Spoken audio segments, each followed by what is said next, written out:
Hi, this is Hedonistic Actor, and I've been tasked to introduce you to the Dramatis Lectio by Team Hume, where we read all kind of stories. And today's outing is from yours truly. And with me is, of course, the main host, Madhog Time Master. Yeah, he has had bad experiences about the stories I've written. Well, they're from my early school years when I wasn't that well educated about the correct ways to write and stuff.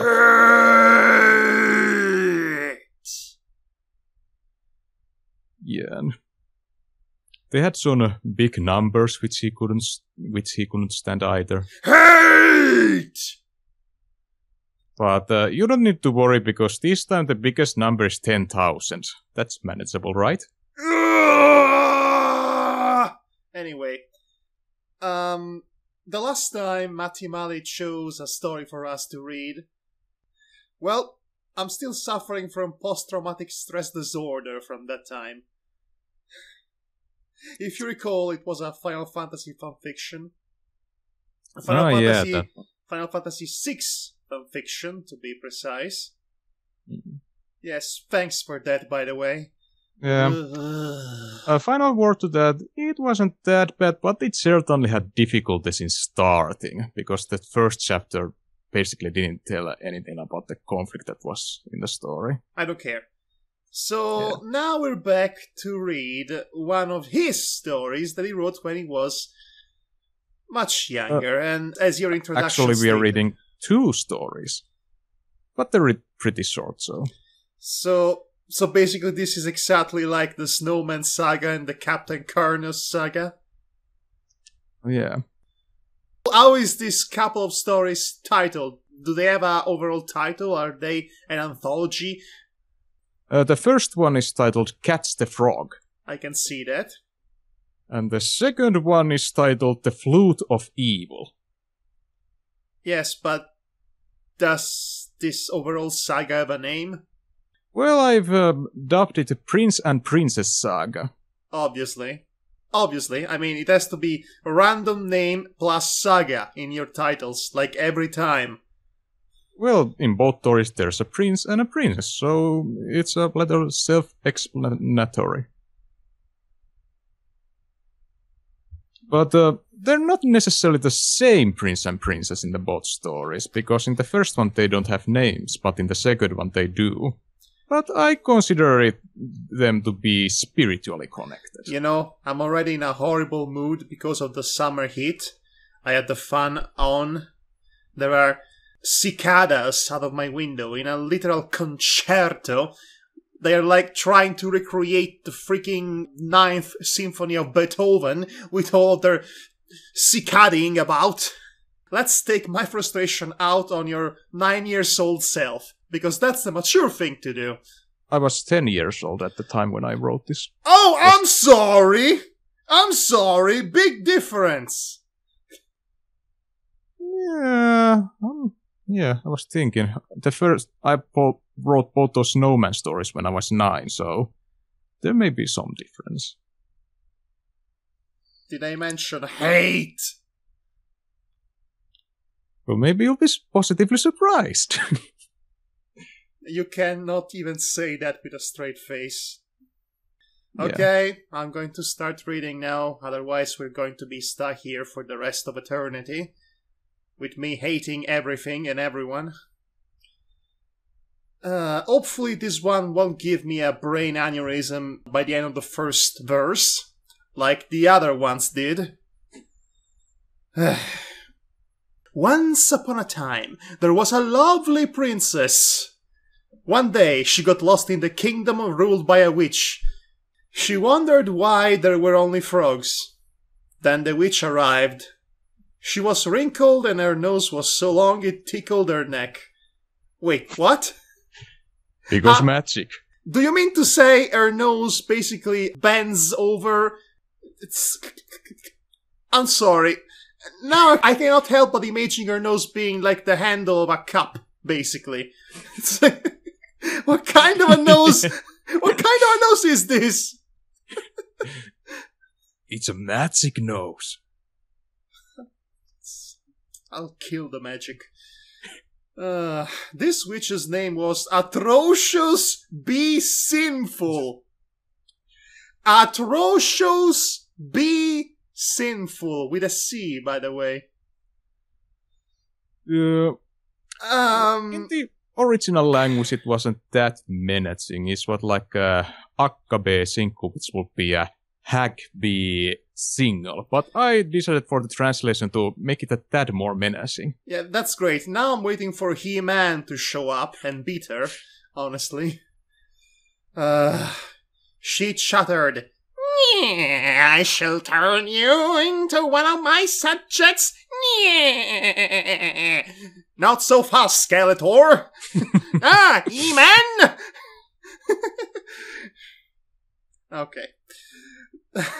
Stupid. The princess was instantly turned into a frog. One would wonder why did she even bother to wander into this frog kingdom in the first place. Yeah, it's never explained why anyone is here. Oh, jeez. Unfortunately, the witch had read stories by Grimm brothers, which is weird because that would imply that the Grimm brothers lived in the same universe as princesses and witches. So she knew that a princess kiss would break the spell. Are you sure that's a Grimm brothers tale? I had no idea at the time which tale was by Grimm brothers. Which weren't. Almost all of them are, but not all of them. She enchanted the princess so that now she would escape from a prince if one came near. How does that work exactly? If the prince show up, are they like both positive magnets? If they get too close, the other one gets pushed away by the magnetic field. Maybe the spell just kind of triggers some kind of self-preservative No, you will not get away with this. You shall not get away with this. I'm going to follow you, I'm going to hunt you down, and I'm going to nitpick everything you've ever done, up until there's nothing left of you. You know, Looney Tunes does all kind of crazy stuff all the time. Why can't you give a chance to this story? Because even in the nonsense and irrationality of a Looney Tunes cartoon, there are established rules for the nonsense and irrationality. Yeah, I know. Anyway, a year went by, and after that, a handsome prince got lost in the same kingdom. Because that's how people come across this place, I guess. They just, get lost and boom! They're in the frog kingdom, I guess. That makes sense to me. Just one day I was wandering about. I wanted to go to the grocery store to buy some milk. I turned to the wrong passageway and I ended up in the forest of frogs. Somehow, I did not even know there was a forest right beside the next block. What do you know? I guess that is how people end up in Narnia. No, they clearly enter a stupid closet. Anyway. There sure are a lot of frogs, he wondered. Suddenly a frog with golden hair— What? So you mean to tell me that the witch not only turned her into a frog, but she went out of her way to preserve some of her human characteristics? I guess the frogs do get some human characteristics. Well, how else can you tell which frog was who?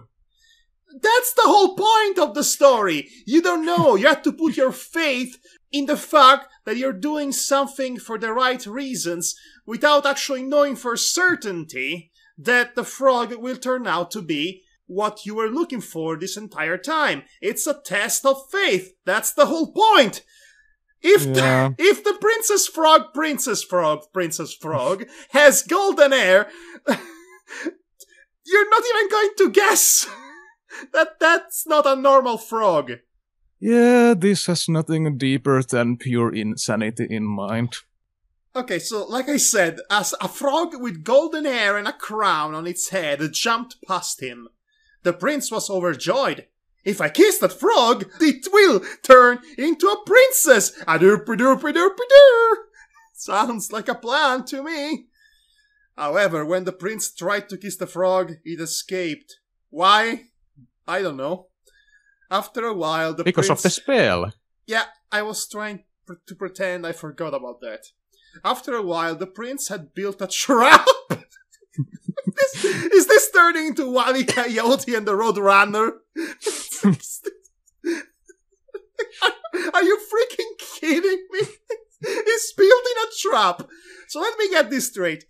This prince that just showed from out of nowhere decides, I'm going to kiss a frog today. It would appear the frog does not want to be kissed by me. Oh well, time to build up some elaborate trap, order the materials from Acme Industries, and do the Wile E. Coyote, because I'm gonna catch that frog, if it's the last thing I ever do, because potatoes. Well, some people just want a significant other to their lives. It's a frog! But if you kiss it, it will turn into a princess, because it had the golden hair and a crown, so you can recognize it was a princess. You don't even know her! Well, there are arranged marriages, and sometimes people can get in love in them. Even Disney has rejected that stereotype. Yeah, 2000 was a very different time, my friend. Unfortunately, the witch was observing the events from her crystal ball. You missed a sentence. Oh, and for a second I thought I could actually leave with less of this story, but nope. When the princess, in quotation marks, would jump on a pile of leaves, she would drop on a safety net. Unfortunately, the witch was observing the events from her crystal ball, because, of course, she has a crystal ball. Atrocious enchanted the princess to give her the ability to detect trap. I place detect trap on attack position. What is this? What is this? Also, the witch is supposed to be the villain, but she's helping the frog princess escaping the trap. So, who's the villain here? Well, the prince wouldn't get the princess, of course. This is so This is so dumb. Oh my gosh, okay. The ability to detect trap. How does that even work? You can't just say words and put them into spells and say, this is magic. Maybe if it's a spell to enhance natural instincts of self-preservation. Isn't there in ADD a spell that detect trap spell?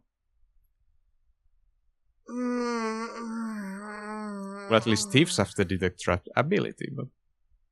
You know what's it called? It's called having perception in D&D. You roll for perception when you detect traps. It's not a spell! It's an ability that you get with the gift of having eyes! And enhanced senses, but it's not freaking magic! Damn it! Therefore, the princess didn't fall into the trap. That's the most disappointing Looney Tunes gag I've ever read. Atrocious had seen the prince's actions through security cameras. I'm sorry, I thought she had a crystal ball. Now she has security cameras. Are you kidding me? Yeah, the security cameras are connected to the crystal ball. Then why do you have a crystal ball to begin with if you have a system of security cameras? makes no sense! It makes no sense! Maybe she has a computer shaped like a crystal ball. I hate you. It's the newest model. I hate you. I want to eat your face. Unfortunately for her prince, you repeated unfortunately too many times. The prince noticed one such camera.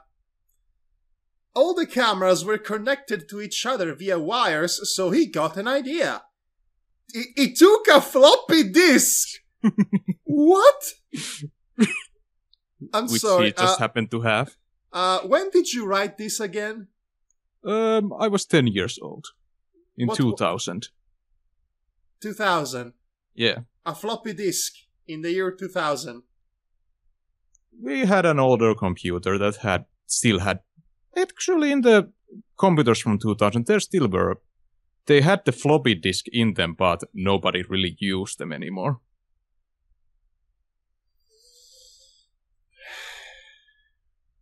He took a floppy disk from his pocket, and which he happened to have, by the way, in his pocket, and installed a virus.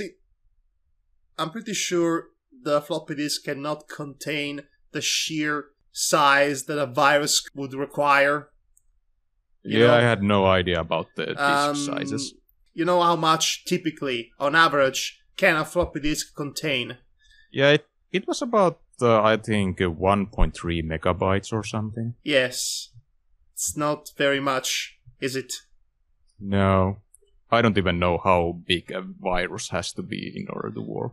Well, if it's a powerful virus, clearly 1.3 megabyte won't be enough. The only thing Atrocious saw from her crystal ball was a geezer showing his tongue. You know, for a second there I thought I was going to see Eddie from Jurassic Park saying, didn't hear the magic word, That would have been, funny. Atrocious conjured herself nearby the prince, something that she could have done to begin with. She tried to hit him with her nose. You have magic! You're a witch! Turn it into a frog and be done with it! Yeah, why did she didn't try to turn him into a frog? After 10 strikes, the witch's nose hit a Swedish. Yeah, Okay, who was on the other side of the planet. I thought a Swedish just happened to pass by. No, because her nose swung around the world because she moved her head, and it's some Swedish guy who was in some Sweden. How can her cup handle sized nose actually hit somebody from the other side of the planet? Well, if it goes around the planet, then... You mean to tell me it's detachable and it launches itself like a boomerang and then it comes back? Because none of that is written here. No, it's still attached to her. I'm sorry, I cannot visualize this to save my life. It doesn't make any sense. Picture like it's a ring of Saturn, but made of nose and closer to the ground.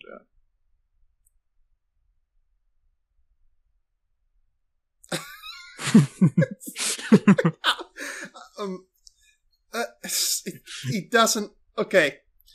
So, is her nose actually a nose? Yeah, because it's so long that it tickles her neck. So basically it starts off from the bridge of the nose, from her face, then it curves itself, like the handle of a cup, and then the tip touches the neck. Yes. It's not a ring of Saturn! It's not a ring of Saturn! If it were to be a ring of Saturn, it would be circling around her neck. And it wouldn't even be a nose at that point.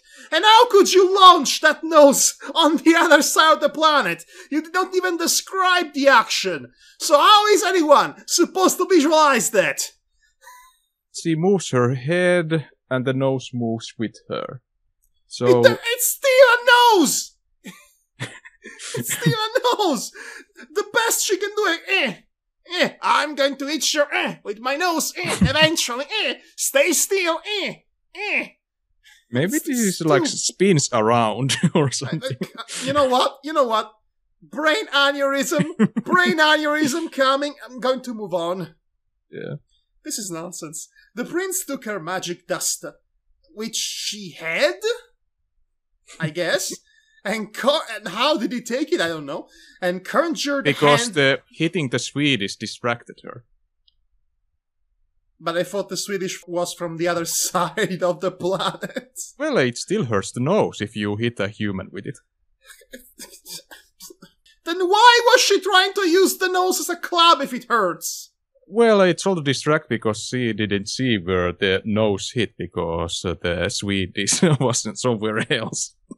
No, that's what I'm saying. Why she tried to use her nose as a weapon to begin with, in the first place, if she knew it was going to hurt. This is stupid! Stupid.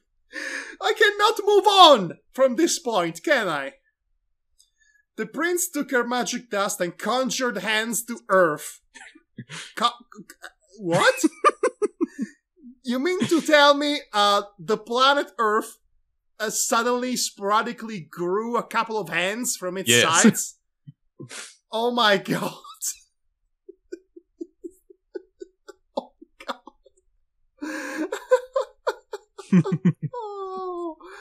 Oh no.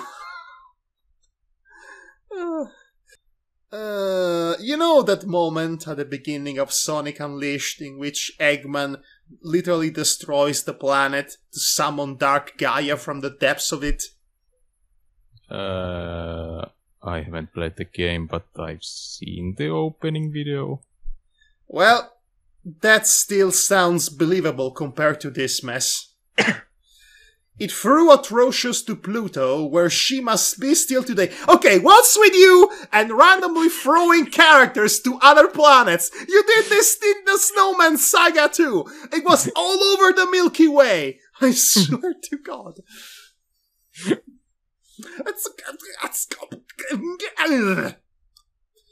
After that Hurt's hands disappeared, it's so stupid, a castle rose from the ground, just randomly, I guess. Oh look, it's the castle of Princess Twilight, just randomly appearing for no other reason than merchandise, I guess.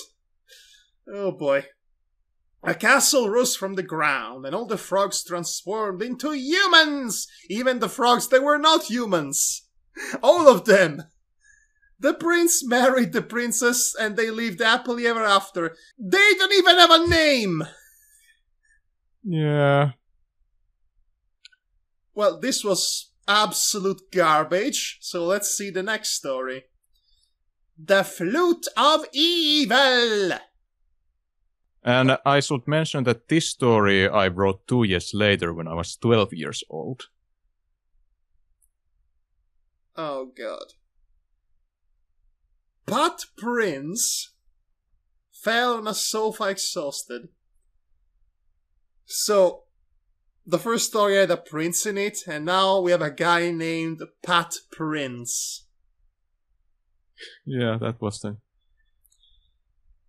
I guess the more accurate will be Pat the Prince, but I guess it's funnier to think that it's his last name.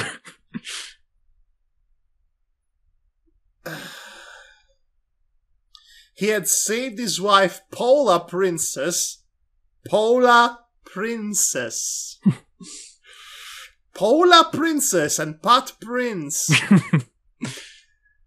Well, at least they have names now. Is this a bad sitcom? There is comedy in it, but... Yeah, I'm cringing preemptively at the thought of that. He had saved his wife, Paula Princess, for the 100th time, from which 25 times from orcs, 25 times from trolls, 25 times from witches, 10 times from dragons, 10 times from rival suitors, and 5 times from phone sellers. And I guess this is my cue to laugh. Paula arrived. Period. What the hell? Is this a sentence? This is a full sentence. Paula arrived, and then there is a Steve, or a period. Yeah, I guess it will be also translated that Pola came to him. Oh my! Matt. Pola came. I'm sorry. I have to add something here to amuse me in some level or the other, because otherwise my soul is dying. She asked, "And what's wrong, honey? You look quite sad. After all, you once again got me out of distress." The prince told, "And that's the problem, see? My opponents are too similar, see? Their hiding places are always caves, see? They all fight terribly, see? They're as smart as Ankylosaurus, and 85% of them have kidnapped you without any valid reason. There's no challenge in my life. Okay, it's the One Punch Prince, everybody. One Punch!" Also, Ankylosaurs are... Let me guess. You were studying the dinosaurs when you wrote this. Yeah, and I found out that their brains are as small as a nut. Because that's a pretty random animal to just appear in this sentence for an analogy. It's random comedy. No. It's random, but it's not comedy. Anyway. So randomness doesn't equal comedy. No. Who gave you that idea? Some internet troll? I have a hunch that I misunderstood Looney Tunes. Well, it's not random. Every gag and every sketch, every joke has a precise setup and a payoff. That's not random, that's the exact opposite of it. Yeah, I also watched Animaniacs a lot. Again, they are shows built around zany characters, not zany shows that make no sense. All the jokes... I understand that now. Yes, like I said, let me finish my rant. All the jokes, the real jokes, have specific setups and payoffs. And then there are also the jokes that do not have a payoff, and those are called anti-humor. But you could argue that not having a payoff is a payoff in its own right. Comedy is such a fascinating and multifaceted category of entertainment. We could be here all night discussing about it and why this is not comedy. But you know what? Let's just move on. Where was I? Paula tried to console him. "Don't feel sad, Pat! I'm sure somebody will have some brain power!" And the next evening, Pat was awakened by the sound of a flute. He saw from his castle that Pola was walking towards the forest as if she was spellbound. Oh ho, here we go again! A piece of paper flew to Prince's face, which said, "I kidnapped your hottie tootsie." Oh my god, are you serious? Yeah, that's how I translated it. Okay, he has to sound like Skeletor now. "Aha! I have kidnapped your hottie tootsie, He-Man! Send me 10,000 euro and the permission spread stories about me again!" Wait, what? Read the rest of the letter. "Regards, Simon Singer, alias Pied..." Oh my god, seriously? The Piper. Yeah. The Piper from the story. Oh it really my doesn't gosh. explain about I guess... No, it does! It makes no sense whatsoever! It's just happening for the sake of happening. Yeah, he had some problems with the rights to his stories about the Pied Piper and... What does Pat Prince have to do with that? He's an authority figure, so I guess... I thought Prince was his name. It's not a real prince. He just happens to be named Prince and having a castle. Because he's rich. and his albums have been selling well. Yeah, maybe Prince is kind of an copyright lawyer and because of him, Pied Piper lost some rights and money, and maybe this is his payback. You know what? I'm going to continue now. The next day, the prince went to walk to the forest. He noticed a cave that read, "Pied Piper." Okay, Might as well be written Pied Piper's super secret base of evil in neon letters with an arrow pointing at it. That's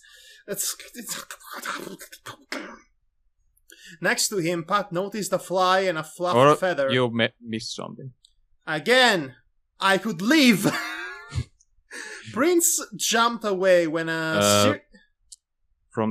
You noticed I get to read Pied Piper, and from there... okay, I actually jumped quite a few lines. Sorry. Once again, a stupid villain. Pat thought, is that supposed to be the joke? There's actually a point to this. No! Don't go there! A voice said in his ear. Prince jumped away when a circular saw flew from the cave and struck a nearby tree. You see, it was so obvious because it was actually a trap. Well, that would be a first. Next to him, Pat noticed a fly and a fluff feather. They said, "Hi! We are Freddy the Fly and Frank the Feather." Wait, the feather is alive. For some reason. A feather. I can't. Because we just help you, we are going to help you now as well. Makes sense to me. We've got to have annoying sidekicks in this adventure. Go behind the cave and you shall find Simon's lair. Simon's lair. Ooh, beware of Simon's lair. Woo! Scary, spooky. Pat went behind the rock and fell down a pit from which he landed to the cave via a slide. Whee! Suddenly, he wanted to do the ride again. Suddenly, a pair of eyes shined from the darkness. A were-rat came from the darkness. Sadly, that's a real creature in Dungeons and Dragons, I think. Yeah, this is. Pat exclaimed, "Oh no! It's Pied Piper's #1 henchman, Monster Mouse!" I can't believe I just read that sentence out loud. I can't believe I wrote that at some point. You know, suddenly I'm feeling much better about Tales. And I don't say that lightly. 10 minutes later, Monster was still continuing beating up Pat. Pat is the most useless hero.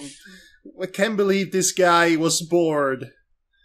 Then Frank the Feather arrived and started to tickle Monster. Monster is its actual name, apparently.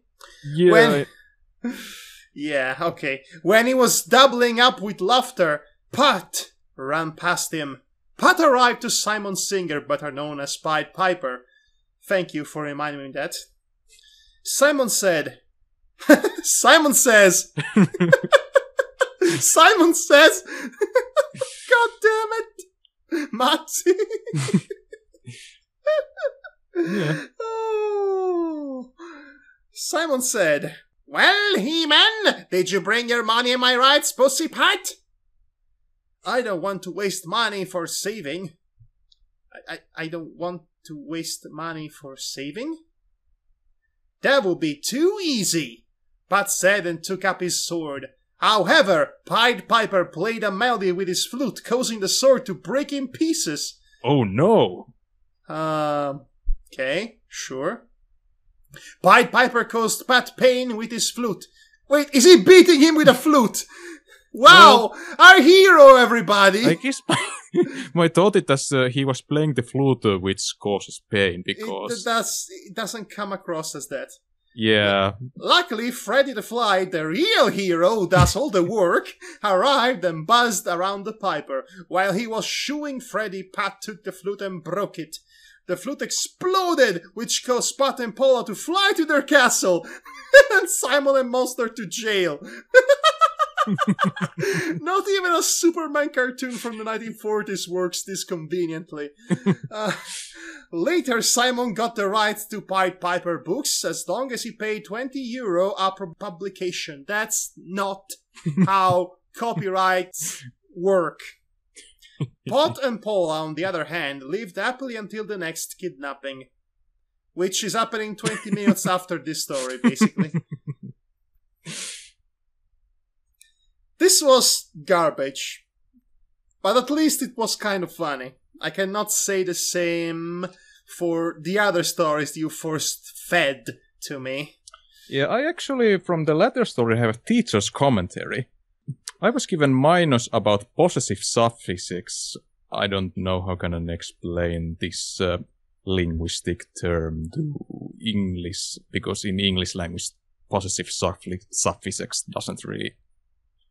There aren't those, but the plus is that otherwise it was no spelling errors and it was fluent and a very typical Matti-like word cruising, 9+.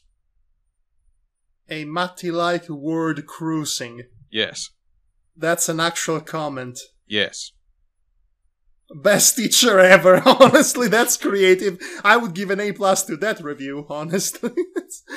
Yes, Matti-like word cruising. I think I'm going to use that from now on to describe your stories. Yes, folks, let's experience another bout of that good old-fashioned Matti-like word cruising. Yeah, we're going on a journey.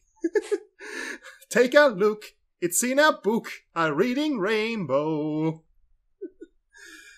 Oh, okay, we're done tonight. Goodbye.